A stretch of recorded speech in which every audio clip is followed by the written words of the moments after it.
game to face the Fighting Irish. It's 8 p.m., 12:20. It's a prime time Friday night matchup in South Bend. It's going to be cold. I know it is. Indiana, Kurt Sidnetti leads them all the way to the playoffs in the first year. Coming from James Madison, good career there. Indiana's a scary team. They pass heavy. They play great defense.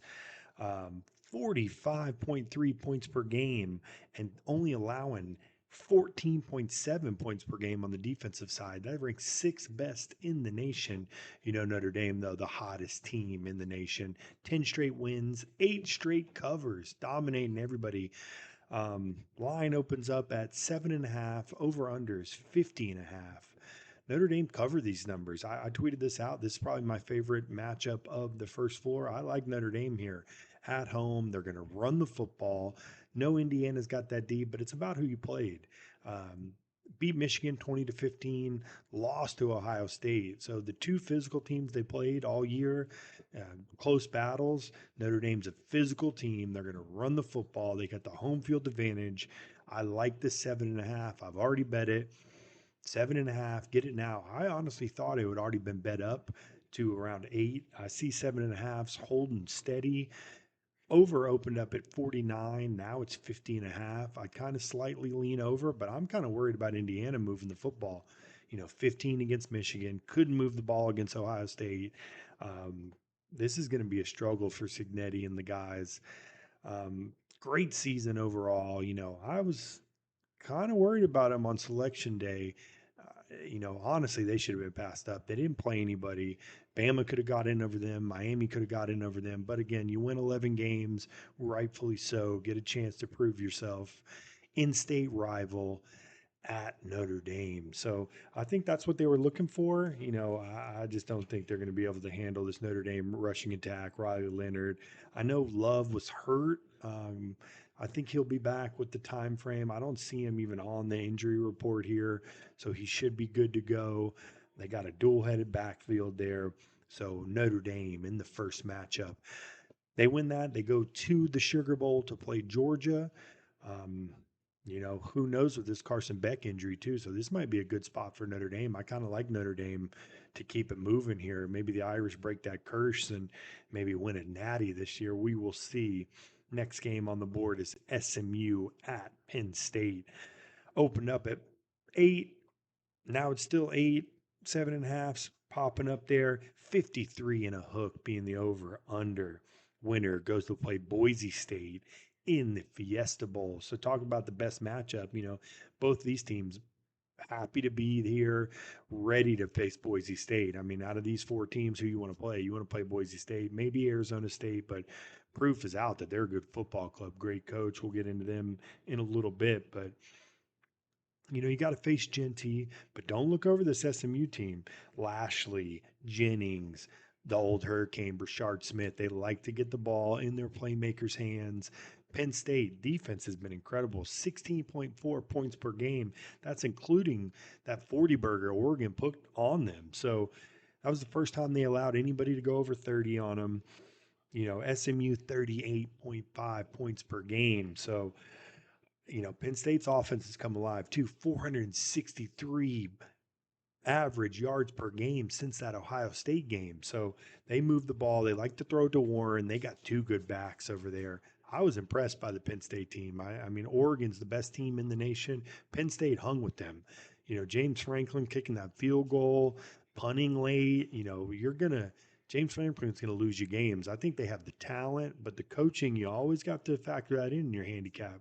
Franklin is prone. To me, Franklin seems like every game is the same to him. He's like Cristobal. These kind of guys, Ryan Day is the same guy. These coaches, they don't adapt game to game, in my opinion. They think every game is the same. It's like a script. Sometimes you see, or you can't stop Oregon. They're scoring every time. You can't kick a field goal on 4th and 3 at the 30-yard line. You need to score touchdowns. Cristobal's the same way with that kind of stuff. Kicking down 7 with 3 minutes left after Syracuse scores every possession in the second half. I mean, I know the script and you're following analytics, but you game by game, you got to be able to adjust. That's what makes good coaches good coaches. You see Dan Campbell, he's aggressive at will. To me, you got to be aggressive, aggressive, aggressive. Those are the type of coaches that win. Dillingham at Arizona State, going for it on that 4th and 1, threw a deep pass, got a 60-yard gain, almost scored. Game was over after that. You got to be aggressive in football, college and NFL nowadays. And James Franklin is just not. I know a lot of bettors like him. He scores late touchdowns. He's a bad coach. I wouldn't say a bad coach. He's a good football coach, but stuck in his ways, have to adapt game to game. And I think Lashley's the complete opposite. Guy's a young, aggressive coach. Like I said, every game is different. You have to play to your opponent. So SMU travels to Happy Valley, playing Penn State, noon kick. I like the road teams and noon kicks. 8. Let's see what it is still 8. I see some 9s actually popping up on ESPN here, 8.5. So a lot of Penn State action, and I think that's warranted. They move the ball at will. They run the ball good. I like Drew Aller. I know he's prone to some turnovers. Keys to victory for SMU, get Rashard Smith involved, get your weapons on the outside, run the ball with Jennings. He's electric, can't fall back big, can't turn the ball over. I don't really have a lean anyway. When I first glance, I'd like to take the points in my pocket with SMU, but man, this Penn State offense is tough, man. That backfield, Singletary and the other guy, they're beasts back there. They've been there forever. Get the ball to Warren. No play here. If I had to bet it, I'd probably take the points with SMU, and I would honestly lean another over here.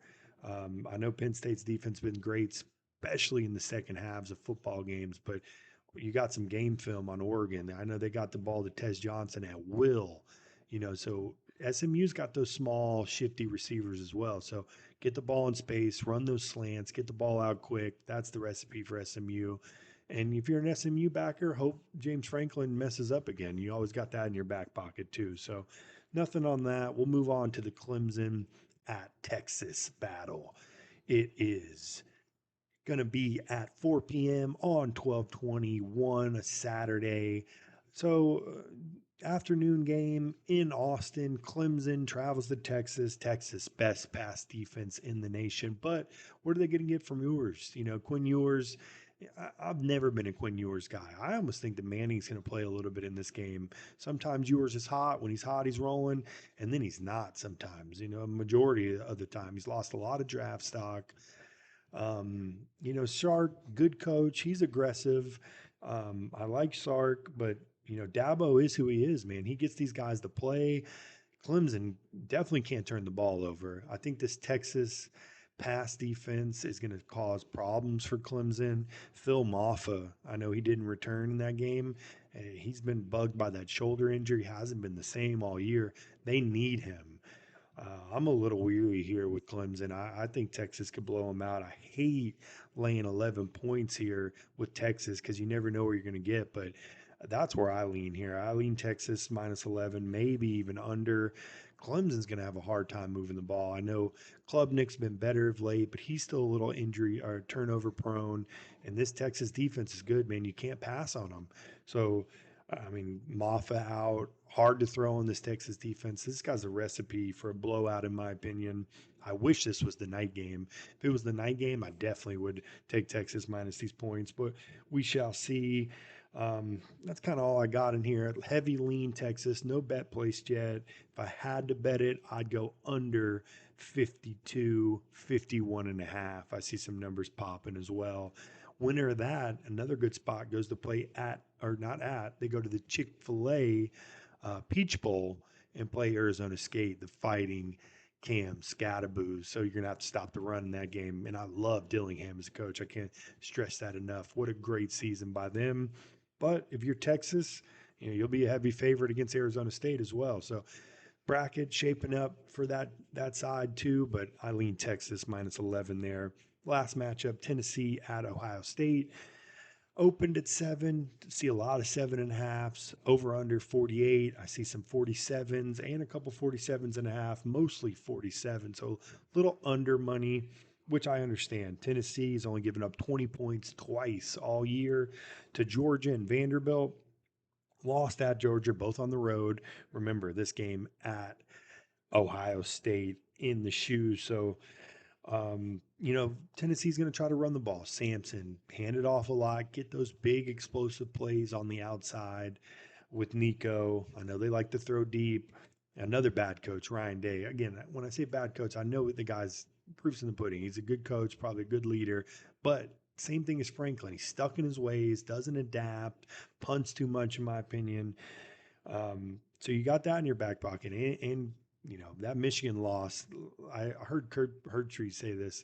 They might be booing this Ohio State team after that Michigan loss. So Will Howard as well. I mean, what's he going to do? Is he consistent? Throws a lot of picks. I'm not sold on Will Howard. Other positions at Ohio State are elite. NFL players everywhere. Jeremiah Smith, Caleb Downs in the secondary. They rush the passer. This game should be Ohio State. I do have a play here. I did bet under 47.5 here. Going to be late, going to be cold. Tennessee, strong defense. I think they're going to try to run the ball. Clock's going to be running fast. Give me the under 47.5 here. You can still get 47.5 at ESPN, FanDuel, Pennsylvania, some other spots as well, but a lot of 47s popping up now. No side on this. I'd lean Tennessee with the points. I'm not a big fan of this Ohio State team because of Ryan Day and Will Howard. Your most important position is your quarterback, and in football, the head coach means a lot too. So I think Tennessee's got the edge in both of those spots, but every other spot is Ohio State with the home game. So no play on that. Two official plays: Notre Dame -7.5, under Tennessee, Ohio State 47.5. Hope everybody gained some value here. Good luck to those bettors. I know there's some bowl games prior to this. Of course, you got the Army Navy game next weekend. I believe Army has been getting bet up here. Let's see if I can find it. Opened at 6.5. Excuse me, Navy getting bet. Depends on where you look. Circa opened up at 4.5 for Army. Now it's 6.5, 7.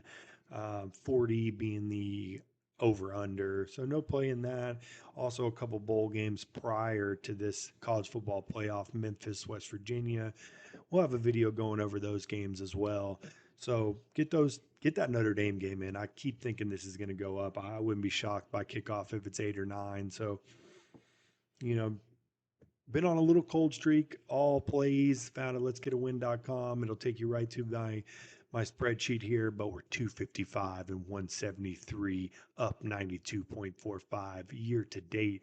59% win clip, up 92.45 units. 7-3 into 7-13 in December, down 7.9 units. So took today off.